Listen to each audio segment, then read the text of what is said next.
आत्मनिर्भर भारतसाठी महत्त्वाचा आज हा जो वारीचा सोलर मॉड्यूलचा प्रकल्प ज्याचं भूमिपूजन झालंय अत्यंत महत्त्वाचा आहे. कारण सोलर पॅनल तयार करण्याकरता, सोलर सेल तयार करण्याकरता सोलर मॉड्यूलमध्ये इनगॉट आणि वेफर या दोन महत्त्वाच्या गोष्टी आहेत, ज्याचा निर्माण हा चीनमध्ये होत होता आणि चीनमधनं जास्तीत जास्त आपण इम्पोर्ट करतो आहोत. त्याची निर्मिती वारीच्या माध्यमातून नागपूरमध्ये या ठिकाणी बुटीबोरीत आज त्याचं भूमिपूजन करण्यात आलं. जवळपास 10 गिगावॅट इतकं प्रोडक्शन हे होणार आहे आणि चायनाच्या बाहेर सिंगल फॅसिलिटी म्हणून ही सर्वात मोठी फॅसिलिटी होते आहे. ही अत्यंत आनंदाची गोष्ट आहे.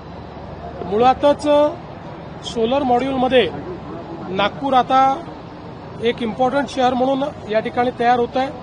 कारण यापूर्वीही अजून 3 कंपन्यांनी या ठिकाणी त्या संदर्भातला करार केलेला आहे. एकाचं काम अत्यंत ॲडव्हान्स स्टेजमध्ये आहे.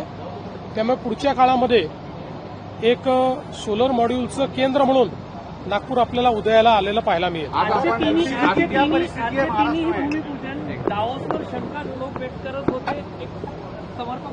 मला असं वाटतं अत्यंत समर्पक उत्तर आहे.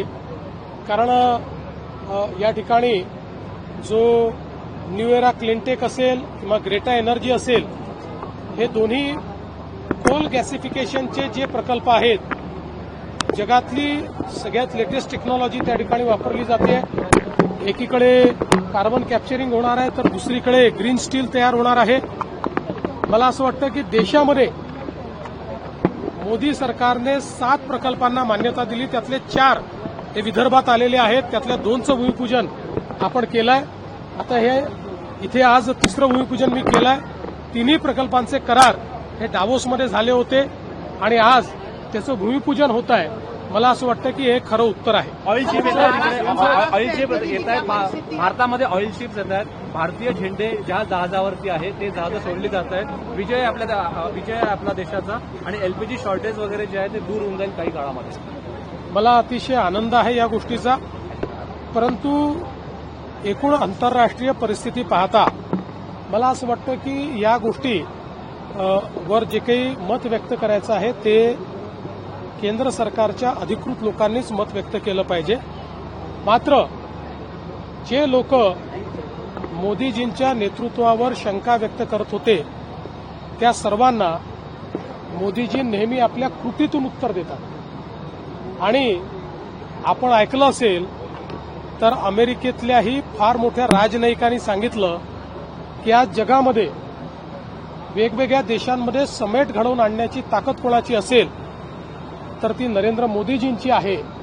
अशा प्रकारे अमेरिकेतले सर्वोच्च एक राजनयिक जर असं बोलतात तर मला असं वाटतं की आपल्या देशामध्ये बडबड आणि फडफड करणारे जे नेते आहेत यांनी देखील हे समजून घेतलं पाहिजे, आपल्या देशाची बदनामी बंद केली पाहिजे. तुम्ही असं एका बाजूनी सगळं असं म्हटलं जातं, मात्र दुसऱ्या बाजूनी राज्यातल्या प्रत्येक शहरात एजन्सी बाहेर गर्दी होत आहे.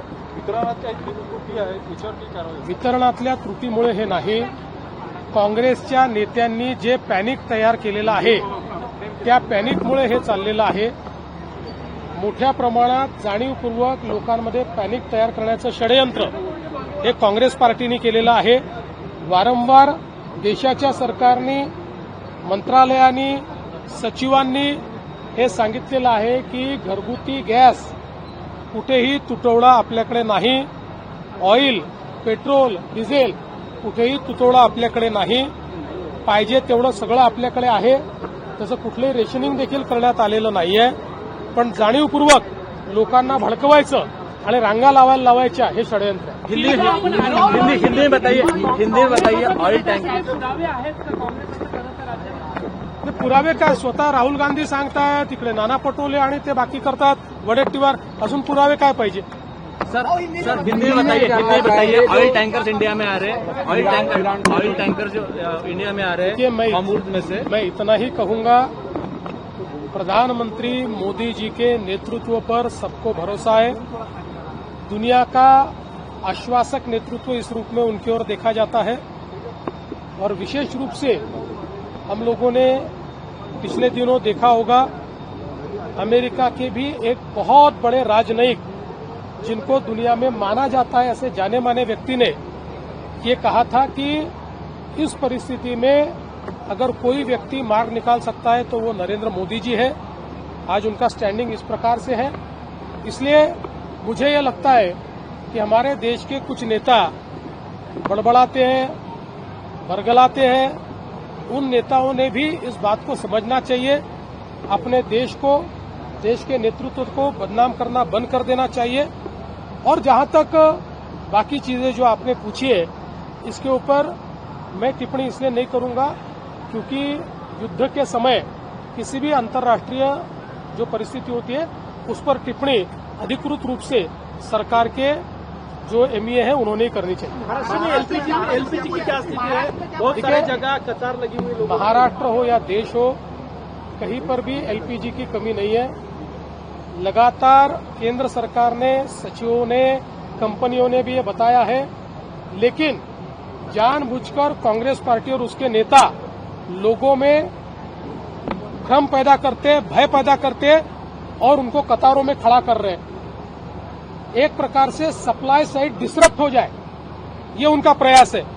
जैसे मानो किसी बैंक में अगर किसी को लग जाए कि पैसा नहीं मिलेगा तो सब लोग पैसा निकालने का प्रयास करते हैं। ऐसी भय की स्थिति निर्माण करने का प्रयास ये लोग कर रहे हैं कि आपको नहीं मिलेगा, नहीं मिलेगा, सब कतार में खड़े हो जाओ।